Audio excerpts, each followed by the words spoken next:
ഇന്നത്തെ നമ്മുടെ വീഡിയോ എല്ലാ വീട്ടമ്മമാർക്കും യൂസ്ഫുൾ ആയിട്ടുള്ള കുറച്ച് വ്യത്യസ്തമായിട്ടുള്ള കുക്കിംഗ് ടിപ്സും കിച്ചൺ ടിപ്സുമാണ് നമ്മളിന്ന് കാണിക്കുന്നത്. ഈ ടിപ്സുകൾ നമ്മുടെ ഫുഡിൻ്റെ ടേസ്റ്റ് കൂട്ടാനും അതുപോലെ തന്നെ കുക്കിംഗ് ടൈം ലാഭിക്കാനും ഒക്കെ പറ്റിയിട്ടുള്ള ടിപ്സുകളാണ്. അപ്പോൾ ഇതിൽ ചിലതൊക്കെ ചിലർക്കൊക്കെ അറിയായിരിക്കും, എങ്കിലും അറിയാത്തവർക്ക് യൂസ്ഫുൾ ആവട്ടെ. അപ്പോൾ വീഡിയോ കണ്ടു നോക്കാം. നമ്മുടെ ആദ്യത്തെ ടിപ്പ് എന്ന് പറയുന്നത്, ഇത് പലർക്കും അറിയാമായിരിക്കുമെങ്കിലും അറിയാത്തവർക്ക് യൂസ്ഫുൾ ആവട്ടെ. അപ്പോൾ നമ്മൾ മുട്ടയൊക്കെ ഓംലെറ്റൊക്കെ ഉണ്ടാക്കാനായിട്ട് പൊട്ടിച്ചൊഴിക്കുമ്പോൾ ആ തൊണ്ട് നമ്മുടെ ഈ മുട്ടയിലേക്ക് വെള്ളയിലേക്കൊക്കെ വീഴും. അപ്പോൾ നമ്മൾ എടുക്കാൻ ശ്രമിക്കുമ്പം നമുക്ക് കിട്ടത്തില്ല. അപ്പോൾ ഒരല്പം വെള്ളത്തിൽ കൈ മുക്കിയിട്ട് നമ്മളിങ്ങനെ എടുക്കുകയാണെങ്കിൽ പെട്ടെന്ന് തന്നെ നമുക്കത് കിട്ടുന്നതായിരിക്കും. അപ്പോൾ ട്രൈ ചെയ്ത് നോക്കുക. ഇനി നമ്മുടെ രണ്ടാമത്തെ ടിപ്പ്, നമ്മൾ ഈ വാഴയ്ക്ക, വഴുതനങ്ങ, അതുപോലെ തന്നെ കൂർക്ക ഇങ്ങനെയുള്ളതൊക്കെ അരിഞ്ഞ് വെച്ച് കഴിയുമ്പോൾ കുറച്ച് കഴിയുമ്പോഴത്തേക്ക് കറുത്ത് പോകാൻ ചാൻസ് ഉണ്ട്. അപ്പോൾ അങ്ങനെ ഈ വഴുതനങ്ങയാണ് ഞാനിപ്പോൾ കാണിക്കുന്നത്. വഴുതനങ്ങ കറുത്ത് പോകാതിരിക്കാനായിട്ട് കുറച്ച് വെള്ളത്തിലേക്ക് കല്ലുപ്പിട്ട ശേഷം നമ്മൾ അതിലേക്ക് അരിഞ്ഞിടുക. ഒട്ടും തന്നെ കറുത്ത് പോകത്തില്ല. വഴുതനങ്ങ മിക്കവാറും പേർക്ക് ഇഷ്ടമില്ലാത്തൊരു വെജിറ്റബിളാണ്. എന്നാൽ വളരെ ടേസ്റ്റായിട്ട് നമുക്ക് വ്യത്യസ്തമായിട്ടൊരു രുചിയിൽ ഇത് മെഴുക്കുവരട്ടി വയ്ക്കാം. അപ്പോൾ ഇത് തീർച്ചയായിട്ടും എല്ലാവർക്കും ഇഷ്ടപ്പെടും. അതിനായിട്ട് നമ്മൾ ഒരു സവോളയും ഒരല്ലി വെളുത്തുള്ളി എടുത്ത് വെച്ചിട്ടുണ്ട്. ഇതൊന്ന് അരിഞ്ഞെടുക്കണം. വെളുത്തുള്ളി ചതച്ചു കൊടുക്കണം. ഇനി നമുക്ക് സ്പെഷ്യൽ ഇൻഗ്രീഡിയൻറ്റ് ചേർക്കാം. അതിനായിട്ടൊരു മിക്സി ജാറിലേക്ക് 2 വറ്റൽമുളകും ഒരു 10-20 കപ്പലണ്ടിയില്ലേ, പച്ചക്കപ്പലണ്ടിയും കൂടെ ചേർത്തൊന്ന് പൊടിച്ചെടുത്തുകൊണ്ട് വരാം. ഇനി നമുക്ക് അരിഞ്ഞ് വെച്ചിരിക്കുന്ന ഈ വഴുതനങ്ങയുടെ കറയൊക്കെ ഇറങ്ങിയിട്ടുണ്ട്. ഇനി ഇതൊന്ന് കഴുകി വാരി എടുത്താൽ മതി. ഇനി സ്റ്റൗവിലേക്ക് ഒരു പാൻ വെച്ച് കൊടുത്തിട്ട് വെളിച്ചെണ്ണ തന്നെ ചേർത്ത് കൊടുക്കാം. ഇതിലേക്ക് വെളിച്ചെണ്ണ ചൂടാകുമ്പോൾ നമുക്ക് കടുകിടാം. കടുക് പൊട്ടി വരുമ്പോഴത്തേക്ക് നമുക്ക് കുറച്ച് കറിവേപ്പില ഇട്ട് കൊടുക്കാം. ഇനി നമുക്ക് നേരത്തെ അരിഞ്ഞു വെച്ചിരിക്കുന്ന സവോളയും ആ ചതച്ച് വെച്ചിരിക്കുന്ന വെളുത്തുള്ളിയും കൂടെ ചേർത്ത് കൊടുക്കാം. എന്നിട്ട് ഒത്തിരി സമയമൊന്നും വഴറ്റണ്ട, 1 മിനിറ്റ് 1-2 മിനിറ്റ് ഒന്ന് വഴറ്റിയാൽ മതി. ഗോൾഡൻ കളറൊന്നും ആവണ്ട. അതിനുശേഷം നമുക്കിതിലേക്ക് ഒരു നുള്ളു മഞ്ഞൾപ്പൊടിയും കൂടെ ചേർക്കാം. സാധാരണഗതിയിൽ വഴുതനങ്ങയൊക്കെ വെക്കുമ്പോഴത്തേക്കും കുഴഞ്ഞു പോകുന്നതാണ് എല്ലാവരുടെയും പരാതി. ഈ രീതിയിലാകുമ്പോൾ ഒട്ടും തന്നെ കുഴഞ്ഞും പോകത്തില്ല, നല്ല പെർഫെക്റ്റ് ആയിട്ട് കിട്ടും.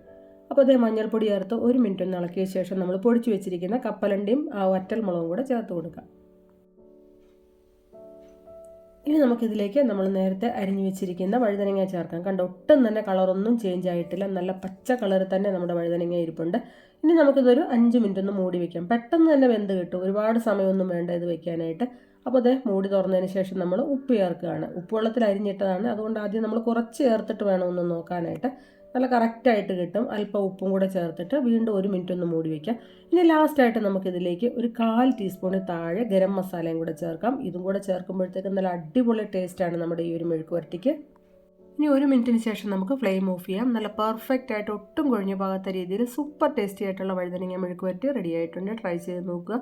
ഇതിൻ്റെ കൂടെ നമുക്കൊരല്പം തൈരോ അല്ലെങ്കിൽ ഒരു മീൻ വറുത്തതോ എന്തെങ്കിലും മതിയാവും, അടിപൊളിയാണ്.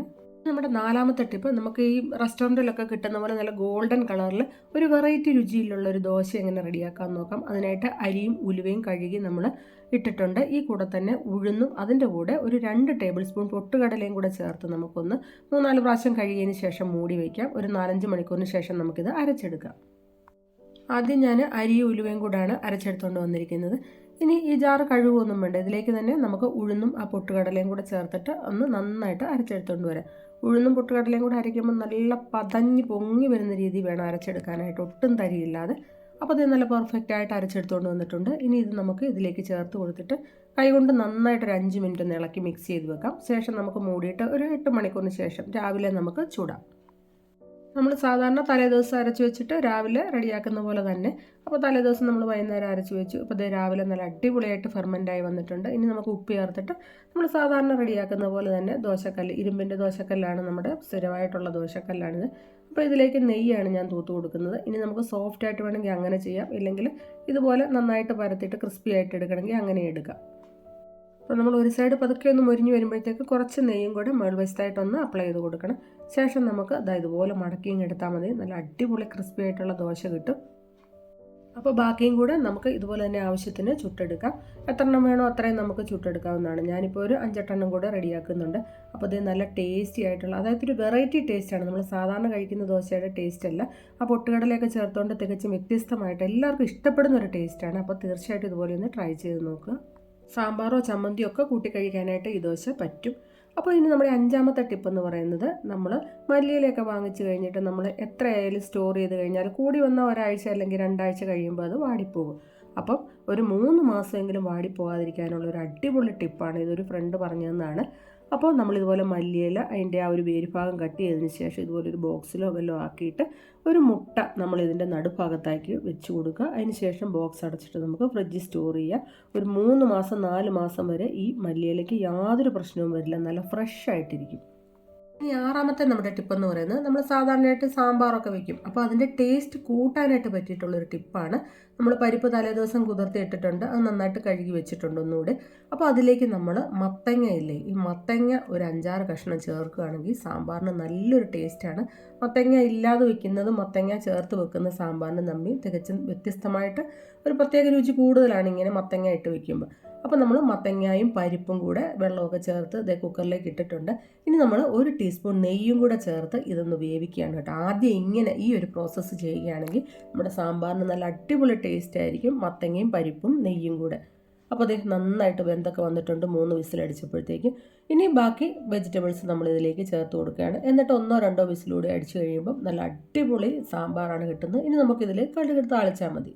കടുക് താളിക്കുമ്പോൾ നമ്മൾ പുളി, അതുപോലെ തന്നെ ഉലുവാപ്പൊടി, കായപ്പൊടി, ബാക്കി പോരാത്ത പൊടികൾ ഇതെല്ലാം ചേർക്കും, കുറച്ച് മല്ലിയിലയും കൂടെ. നല്ല അടിപൊളി തിക്കായിട്ടുള്ള ടേസ്റ്റി ആയിട്ടുള്ള സാമ്പാറാണ്. ട്രൈ ചെയ്ത് നോക്കുക. 7ാമത്തെ കുക്കിംഗ് ടിപ്പ് എന്ന് പറയുന്നത്, നമ്മൾ പുളിയുള്ള, അതായത് മാങ്ങാക്കറി, ഇലുമ്പ് പുളിക്കറി, ഇങ്ങനെ പുളിരസം, മോര് കറി, ഇങ്ങനെയുള്ള കറികൾക്കൊക്കെ ടേസ്റ്റ് കൂട്ടാനായിട്ട് പറ്റിയിട്ടുള്ള ഒരു അടിപൊളി ടിപ്പാണ്. ഞാനിപ്പോൾ മാങ്ങാക്കറിയാണ് വെക്കുന്നത്. അതിലേക്ക് അരപ്പൊക്കെ ചേർത്തു. ഇനി നമ്മൾ കടുക് താളിക്കുമ്പം വറ്റൽമുളക്, ചുവന്നുള്ളി, കറിവേപ്പില, കടുക് ഇതെല്ലാം ചേർത്തതിന് ശേഷം ലാസ്റ്റായിട്ട് നമ്മൾ ചേർക്കുന്നത് ഉലുവയില്ലേ, നമ്മുടെ ഉലുവ 1/2 ടീസ്പൂണോളം ചേർത്തിട്ട് ഇങ്ങനെ നന്നായിട്ടൊന്ന് മൂപ്പിച്ചെടുത്തിട്ട് നമ്മൾ ഈ പുളിയുള്ള കറികളിലേക്ക് ഒഴിച്ചു കൊടുത്തിട്ട് ഒരു 5 മിനിറ്റ് ഒന്ന് മൂടി വയ്ക്കണം. കടുക് താളിക്കുമ്പോൾ നമ്മൾ ഒഴിച്ചു കൊടുക്കുമ്പോഴത്തേക്കും പെട്ടെന്ന് തന്നെ ഇട്ട് ഇളക്കരുത്. ഒരു 5 മിനിറ്റ് മൂടി വെച്ചാലേ ഇതിൻ്റെ ഫ്ലേവറെല്ലാം കറക്റ്റ് ഈ കറിയിലേക്ക് ഇറങ്ങത്തുള്ളൂ. ഇനി നമുക്ക് ഫ്ലെയിം ഓഫ് ചെയ്തിട്ട് ഒരു 5-6 മിനിറ്റ് ഇങ്ങനെ തന്നെ ഇരിക്കട്ടെ. അതിനുശേഷം നമുക്ക് തുറന്ന് നോക്കാം. അപ്പോൾ ഈ ഉലുവായൊക്കെ ചേർത്തതുകൊണ്ട് തന്നെ നല്ല അടിപൊളി ടേസ്റ്റാണ് ഇതുപോലെ പുളിയുള്ള കറികൾക്ക്. അപ്പോൾ ഇതുപോലെ ട്രൈ ചെയ്തിട്ടില്ലാത്തവർ ഇങ്ങനെയൊന്ന് ചെയ്ത് നോക്കുക. ഇനി നമ്മുടെ 8ാമത്തെ കുക്കിംഗ് ടിപ്സ് എന്ന് പറയുന്നത്, പെട്ടെന്ന് നമുക്ക് ഗോതമ്പ് പുട്ട് എങ്ങനെ റെഡിയാക്കാമെന്ന് നോക്കാം. ഗോതമ്പ് പുട്ടൊക്കെ റെഡിയാക്കുമ്പോഴത്തേക്കും വെള്ളമൊക്കെ ചേർത്ത് നനയ്ക്കുന്നതൊക്കെ വലിയ ബുദ്ധിമുട്ടല്ലേ മിക്കവാറും പേർക്ക്. അപ്പോൾ അത് ഇതുപോലെ 1 കപ്പ് ഗോതമ്പ് പൊടി ഞാനൊരു ബൗളിലേക്ക് ഇട്ട് കൊടുത്തിട്ടുണ്ട്. ആ കപ്പിൽ തന്നെ നമുക്കൊരു 1/4 കപ്പ് ചോറും കൂടെ വേണം. വെള്ളച്ചോറായാലും കുഴപ്പമില്ല, ഇതുപോലത്തെ കുത്തരി ആയാലും കുഴപ്പമില്ല. അപ്പം 1 കപ്പ് ഗോതമ്പ് പൊടിക്ക് 1/4 കപ്പ് ചോറ് ചേർത്തിട്ട് പാകത്തിന് ഉപ്പും കൂടെ ചേർത്താൽ മതി.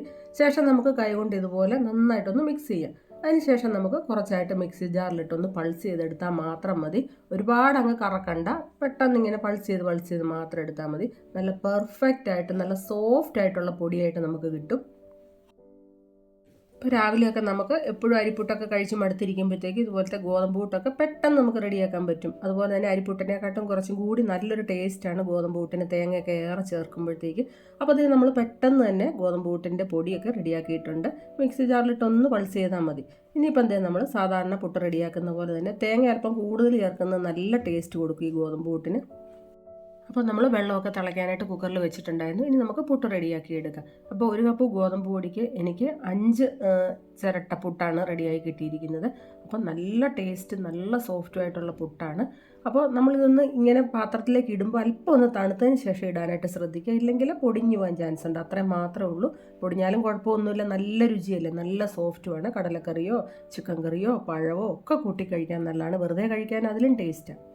അപ്പോൾ ഇതുപോലെ ഒന്ന് ട്രൈ ചെയ്ത് നോക്കുക. അപ്പോൾ ഇത്രയേ ഉള്ളൂ ഇന്നത്തെ ഒരു ചെറിയ വീഡിയോ. എല്ലാ വീട്ടമ്മമാർക്കും യൂസ്ഫുൾ ആയിട്ടുള്ള കുറച്ച് കുക്കിംഗ് ടിപ്സും കിച്ചൺ ടിപ്സും ഒക്കെ ഇഷ്ടപ്പെട്ടു എന്ന് വിചാരിക്കുന്നു, യൂസ്ഫുള്ളായെന്നും വിചാരിക്കുന്നു. ഇഷ്ടപ്പെട്ടെങ്കിൽ വീഡിയോയ്ക്ക് ഒരു ലൈക്ക് തരിക, കമൻറ്റ് ചെയ്യുക, ഷെയർ ചെയ്യുക. വീണ്ടും മറ്റൊരു യൂസ്ഫുൾ വീഡിയോയുമായിട്ട് കാണാം. എല്ലാവരും സന്തോഷത്തോടെയും സേഫായിട്ടും ഒക്കെ ഇരിക്കുക. ബൈ.